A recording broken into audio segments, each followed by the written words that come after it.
티엔콩 북카페에 오신 것을 환영합니다. 오늘 제가 또 한 번 가지고 오게 된 책은 니르말라의 세상에서 가장 멋진 여행입니다. 부제로는 머리에서 가슴으로 이고요. 여러 번 더 가지고 올지도 모르겠네요. 너무 좋아하는 책입니다. 가슴의 지혜 사용하기.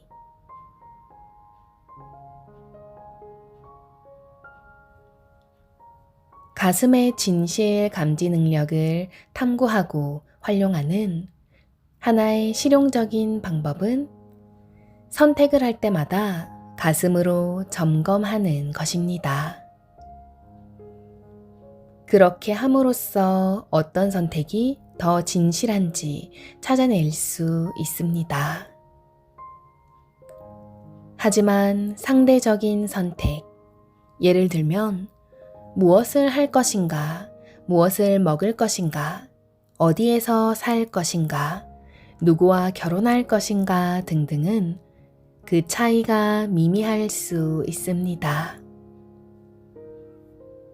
궁극의 견지에서 보면 우리가 삶에서 행하는 실제 선택들은 그리 중요한 것이 아닐 수 있습니다. 그러니 다양한 선택들의 진실성의 차이를 정확하게 감지하는 데는 시간이 다소 걸립니다. 하지만 미묘한 맛의 차이를 분별할 수 있는 와인 감별사처럼 우리는 어느 쪽이 더 진실한 선택인지 아주 작은 차이라도 분별하는 법을 배울 수 있습니다.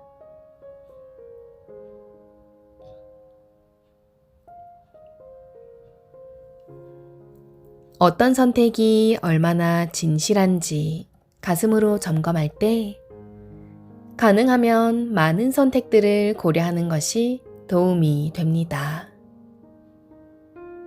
당신이 고려해온 가능성의 어느 지점에서 가장 진실한 것이 있을 수도 있고 완전히 다른 어떤 것이 최선일 수도 있습니다. 예를 들어 볼게요. 영적인 수행에 완전히 몰두하고 싶은 바람과 남편과 함께하고 싶은 바람 사이에서 고민하는 친구가 있었습니다. 어떤 선택을 하더라도 그녀의 가슴은 그것이 온전한 진실이 아님을 말해주고 있었습니다. 나는 그녀에게 제안했죠.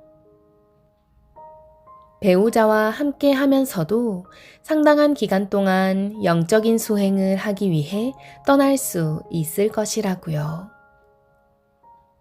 그러자 그녀의 가슴이 열렸고 그녀는 그 길이야말로 두 가지 바람을 가장 잘 충족시키는 진실한 길임을 알 수 있었습니다.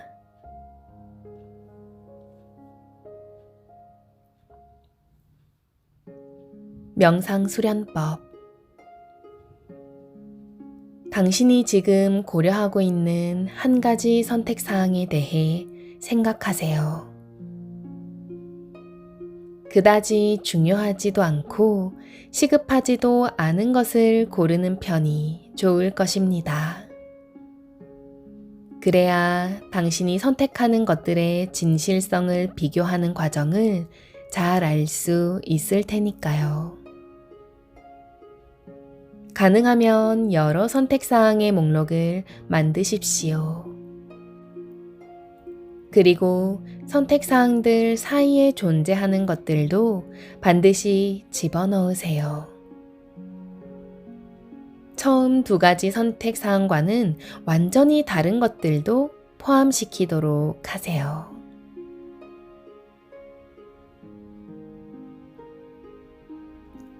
이제는 선택사항 하나하나를 유념하면서 각 선택사항에 시간을 들여 가슴의 반응을 살펴보세요.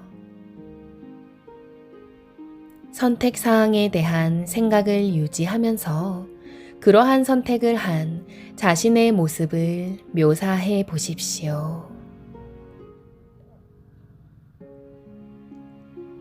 장점과 단점, 그리고 거기에 딸린 문제 등 2차적인 고려사항은 염두에 두지 마십시오. 어떤 선택이 당신의 가슴을 편안하게 하고 열어주고 어떤 선택이 당신의 자아감을 축소시키는지를 알아보세요. 당신 가슴의 반응이 옳거나 잘못된 것은 없습니다. 그저 가슴이 어떤 방식으로 반응하는지만 알아차리세요.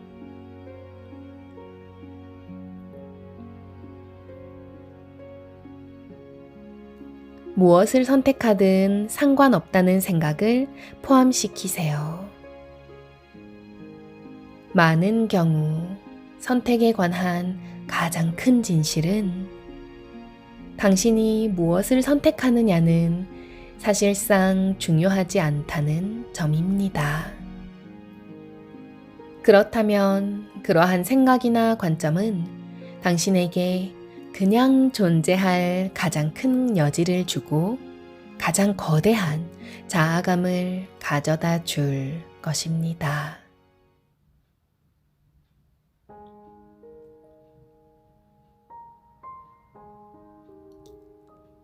결국 여러 가능한 선택들의 상대적인 진실성을 고려할 때는 시간을 두고 여러 차례에 걸쳐 가슴의 반응을 점검해 보는 것이 좋습니다. 특히 중요한 선택을 할 때는 행동으로 옮기기 전에 여러 번 점검을 해보는 것이 더 만족스러운 결과를 얻기 쉬울 것입니다. 예를 들어 어떤 사람과 관계를 계속 유지하는 것이 좋을지 여부를 알고 싶다고 합시다. 이럴 경우 그 사람과 다투고 난 직후와 그 사람이 당신에게 선물로 놀라게 한 직후에는 서로 다른 결과가 나올 것이 뻔합니다.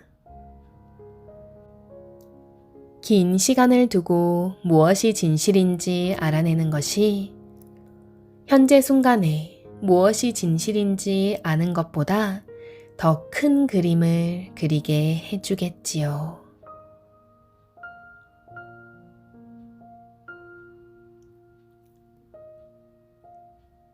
가슴은 지혜롭고 정확하게 당신에게 보여줍니다. 머물러야 할지 떠나야 할지, 집을 사야 할지, 새로운 직장을 얻어야 할지를, 심지어 쿠키를 더 먹어야 할지 망설일 때조차 가슴은 그 진실의 정도를 당신에게 보여줍니다. 그런데 가슴은 또한 당신이 이번 생에 타고난 훨씬 더 많은 가능성을, 당신 존재에 훨씬 더 많은 진실성을 보여줄 수 있습니다. 이런 더 큰 진실성에 비추어 보면 삶의 실용적인 문제들은 상대적으로 그 중요성이 작은 것들입니다. 무엇을 할지, 어디에서 살지 같은 것들을 알아내는 데만 당신의 가슴을 활용한다는 것은 위성 항법 장치 GPS를 당신의 침실이나 목욕탕을 찾는 데 활용하는 것이나 마찬가지입니다. 그것은 당신 가슴이 할 수 있는 아주 작은 부분만을 활용하는 것이죠.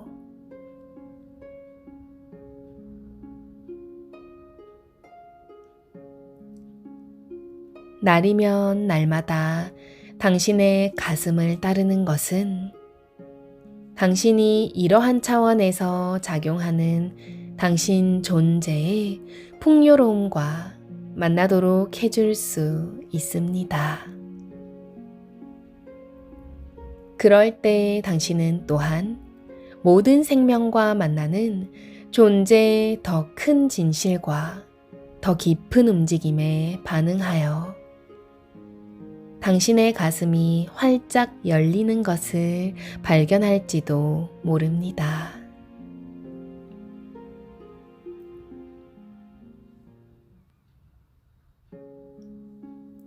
명상수련법.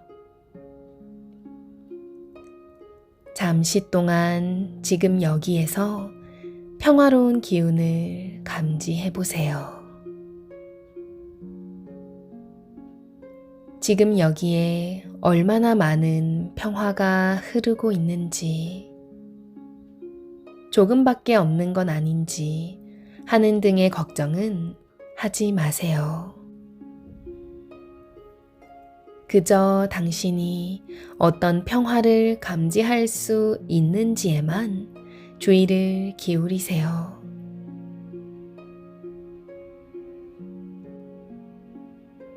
이제는 생각이나 느낌의 흐름 아래에 존재하는 평화에 주의를 기울여 보세요.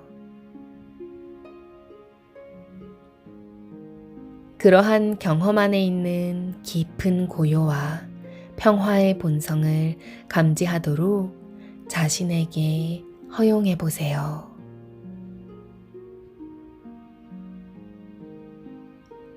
당신의 의식으로 평화를 만날 때 이 순간의 핵심에 자리하는 고요에 과연 어떤 경계가 있는지 살펴보세요. 잘하고 있는지에 대해서는 걱정하지 마세요.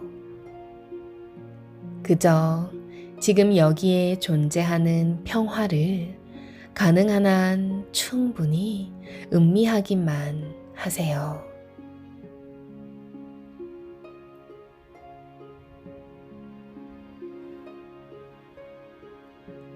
이제는 당신 자신의 존재에 대한 감각만을 알아차려 보세요. 평화에 초점을 맞추는 것은 당신의 자아감을 심오하게 또는 그냥 약간 열어주거나 편안하게 해주었을 수 있습니다. 이제 이것이 당신의 가슴을 부드럽게 해주었거나 확장시켜 주었는지 알아차려 보세요.